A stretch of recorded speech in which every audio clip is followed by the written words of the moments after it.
저와 번갈아 읽고 마지막 절 함께 읽겠습니다. 내가 이미 얻었다 함도 아니요 온전히 이루었다 함도 아니라 오직 내가 그리스도 예수께 잡힌 바 된 그것을 잡으려고 달려가노라. 형제들아, 나는 아직 내가 잡은 줄로 여기지 아니하고 오직 한 일, 즉 뒤에 있는 것은 잊어버리고 앞에 있는 것을 잡으려고 표대를 향하여 그리스도 예수 안에서 하나님이 위에서 부르신 부름의 상을 위하여 달려가노라. 그러므로 누구든지 우리 온전히 이룬 자들은 이렇게 생각할지니 만일 어떤 일에 너희가 달리 생각하면 하나님이 이것도 너희에게 나타내시리라. 함께 읽겠습니다. 오직 우리가 어디까지 이르렀든지 그대로 행할 것이라. 아멘.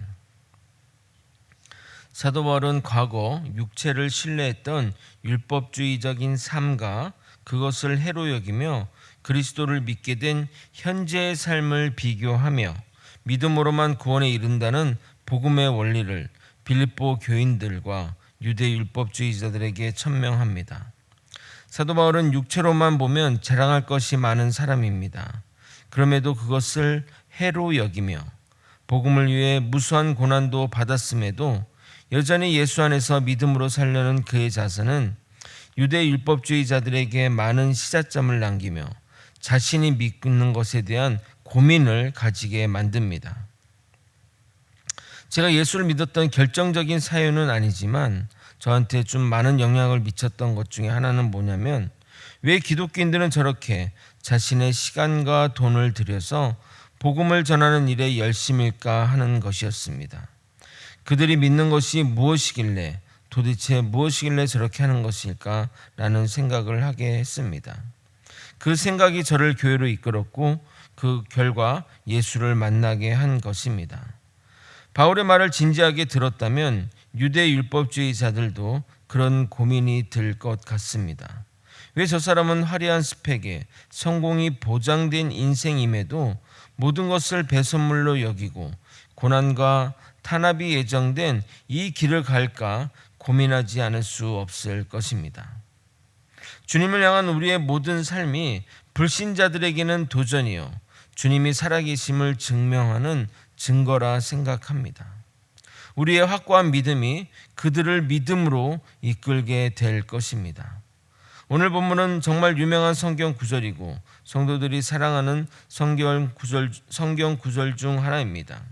신앙의 표대를 향해 달려가는 사도 바울의 믿음의 자세와 신앙의 정진을 통해 우리에게 큰 도전이 되었으면 좋겠습니다. 은혜 넘치는 시간이 되길 예수님의 이름으로 소망합니다. 사도 바울은 아직 얻은 것도 잃은 것도 아닌 신앙의 최종 목표에 이르지 못했다고 자신의 신앙을 인식합니다. 12절입니다. 내가 이미 얻었다 함도 아니요 온전히 이루었다 함도 아니라 오직 내가 그리스도 예수께 잡힌 바 된 그것을 잡으려고 달려가노라. 사도 바울의 이 표현은 겸손함을 넘어 구원의 확신이 없는 것 아닌가 오해할 수 있습니다. 신앙생활에 이 구원의 확신은 정말 중요합니다. 우리가 자꾸 이단에 빠지고 그들의 어떤 문학들에 빠지는 이유는 이 구원의 확신 때문에 발생하게 됩니다. 내 삶을 보면서 구원받았다고 확신할 사람은 아무도 없을 것입니다. 그런데 이단들은 이러한 인간의 연약함을 가지고 사람을 좌지우지하려고 합니다. 너가 이런데도 구원받을 수 있겠어? 하면서 사람들을 협박하면 누구나 흔들릴 수밖에 없습니다.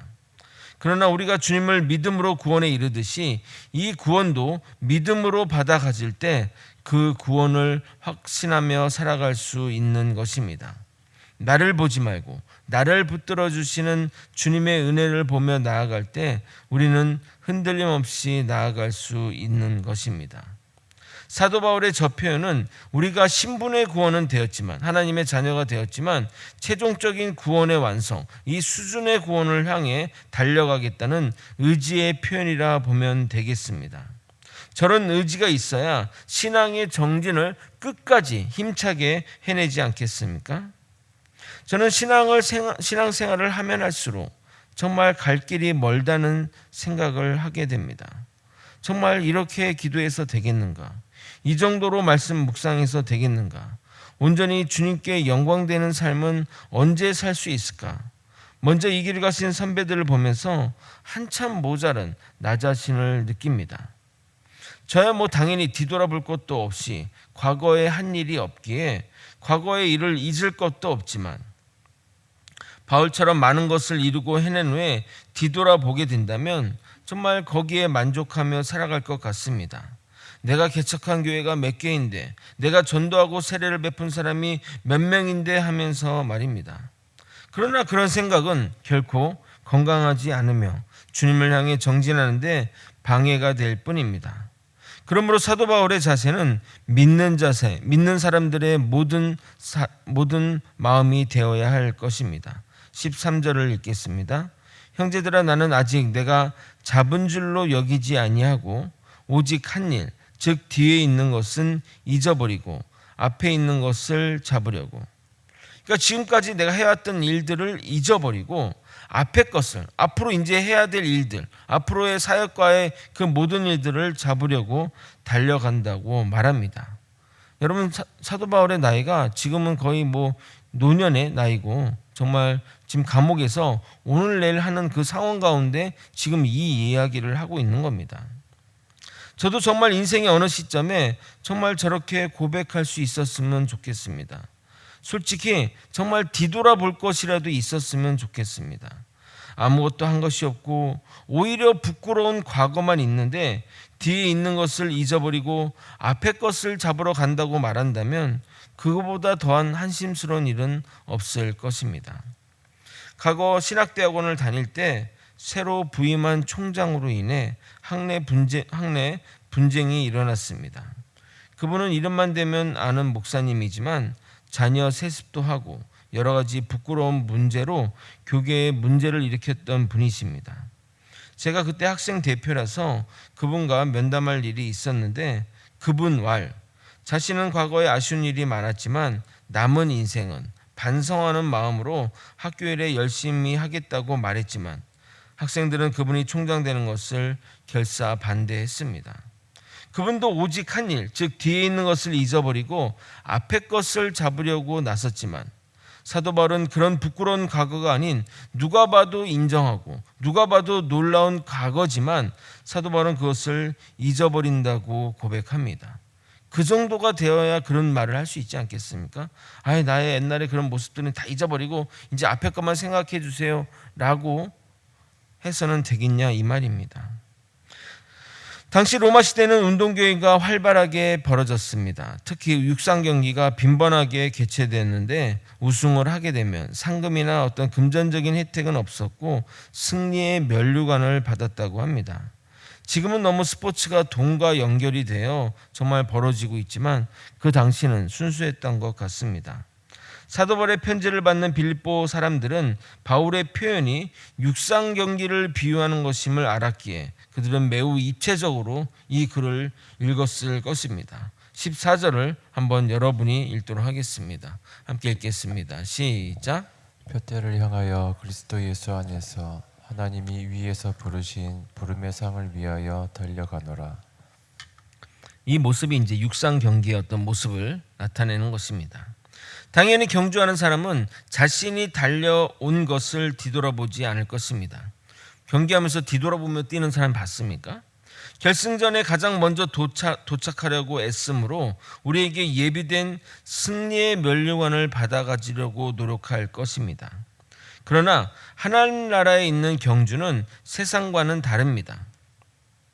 세상과는 누군가의 경쟁을 통해 승자와 패자가 나눠지고 승자는 승리의 면류관을 받지만 패자는 고개를 숙이고 돌아가게 됩니다. 그러나 하늘나라는 자신에게 정해진 사명을 완수하면 목표를 이룬 것이고 목표를 이룬 모든 이에게 승리의 면류관이 주어지는 것입니다. 바울이 말하는 상은 궁극적으로 구원을 상징하는 생명의 면류관입니다. 그러므로 완주한 우리 모두에게 그 상이 똑같이 주어질 것입니다. 디모데후서 4장 8절은 이렇게 말합니다. 이제 후로는 나를 위하여 의의 면류관이 예비되었으므로 주 곧 의로우신 재판장이 그날에 내게 주실 것이며 내게만 아니라 주의 나타나심을 사모하는 모든 자에게도니라. 아멘.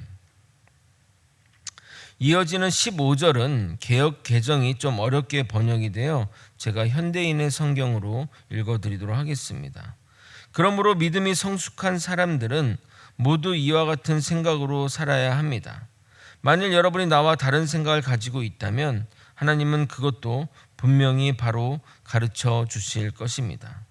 믿음이 성숙한 사람들은 믿음의 길을 갈 때 과거의 것을 다 잊어버리고 표대를 향하여 부름의 상을 향해 달려가는 것이 당연하다고 사도 바울은 말하고 있습니다.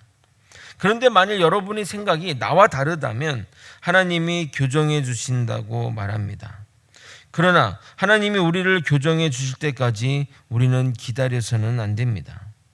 왜냐하면 우리를 깨닫게 하려고 연단을 허락할 수도 있고 또 우리를 그냥 죄 가운데 내버려 두셔서 죄가 주는 고난을 허락하실 수도 있기 때문입니다. 속담에 부모의 매를 거부하면 세상의 매를 맞는다는 말처럼 빌립보 교회 성도들이 사도 바울의 말씀을 따라 살아가지 않는다면 하나님이 직접 다루는 무시무시한 일이 벌어질 수 있음을 반드시 알아야 합니다. 성숙한 신앙인은 표대를 향하여 나아가는 삶을 살아야 합니다. 이것은 선택이 아닌 필수입니다. 주님 앞에 나아갈 때까지 끝까지 이 길을 나아가야 합니다. 우리의 위치는 각기 다를 것입니다. 그러나 어떤 이는 거의 목표 지점에 다다른 사람도 있고 반환점을 돈 사람도 있고 이제 발걸음을 내딛는 사람도 있을 것입니다. 우리에게 중요한 것은 속도가 아닙니다. 누구와 경쟁할 필요도 없이 우리는 우리의 길을 가면 되는 겁니다. 우리에게 중요한 것은 그 방향입니다. 우리가 주님을 향해 나아간다면 반드시 목표 지점에 도착할 것입니다. 그것은 세상 경주의 똑같은 결승점은 아닐 것입니다. 다 부르심의 상이 다르고 표대가 다르기 때문입니다. 그것이 세상과 다른 것입니다. 그러므로 우리가 어디에 있든 어디에 이르렀든지 앞으로 나아가면 되는 것입니다. 그것이 바로 16절의 말씀입니다. 오직 우리가 어디까지 이르렀든지 그대로 행할 것이라. 아멘. 말씀을 정리하겠습니다. 사도 바울은 우리가 믿음을 가지고 주님 만나는 그날까지 나아가는 것을 로마 사람이면 익숙한 달리기 경주와 비교했습니다. 믿음의 길과 경주는 닮은 면과 다른 면이 존재합니다. 닮은 면은 선수들은 뒤도 돌아보지 않고 앞을 향해 나아간다는 겁니다. 달리기 하는 사람치고 뒤를 돌아보는 사람은 옆을 돌아보는 사람도 없습니다. 목표를 향해 전력 질주해서 나아가기 바쁩니다. 마찬가지로 우리의 믿음의 길도 그렇게 앞으로 나아가야 합니다. 뒤돌아보지 않고 표대를 향하여 부름의 상을 향하여 달려가야 합니다. 다른 점도 있습니다. 세상 경주는 승리하는 사람이 있으면 패배하는 사람도 있지만 믿음의 경주는 우리가 각자 목표 지점에 도착한다면 모든 이에게 의의 면류관이 주어진다는 것입니다. 그러므로 우리 모두가 승자가 될 수 있습니다. 또 다른 점은 우리가 어느 지점에 있더라도 중요하지 않습니다. 출발 지점은 다 다르지만 도착 지점도 다 다릅니다. 각자만의 출발 지점과 도착 지점이 있기에 남과 비교할 필요도 남과 경쟁할 필요도 없습니다. 어디에 있든지 앞으로의 그 방향성을 가지고 나아가는 것이 중요합니다. 믿음은 속도가 아닌 방향이 정말 중요합니다. 우리의 믿음의 길을 달리기 선수들이 가는 길처럼 목표를 향해 정면 질주해 나가는 저와 여러분이 되시길 예수님의 이름으로 소망합니다. 기도하시겠습니다. 하나님 아버지, 우리의 믿음의 길, 아버지, 우리가 해왔던 모든 일들을 다 해로 여기고 절대 뒤돌아보지 않고 부름의 상을 향해 표대를 향하여 나아가는 믿음의 백성들 되게 도와주시옵소서. 아버지, 우리가 이러한 생각을 가지고 살아가기 원합니다. 하나님의 뜻을 따라 살아가기 원합니다. 하나님의 그 은혜 안에 살아가는 자 되게 도와주시옵소서. 이 모든 일을 마치고 났을 때 주님이 수고했다 칭찬받는 믿음의 백성 되게 도와주시고 모든 이에게 주어진 그 의의 면류관을 받아가지는 아버지 믿음의 백성들 되게 하여 주시옵소서. 사랑이 많으신 예수 그리스도 이름으로 기도드렸나이다. 아멘. 주기도문으로 예배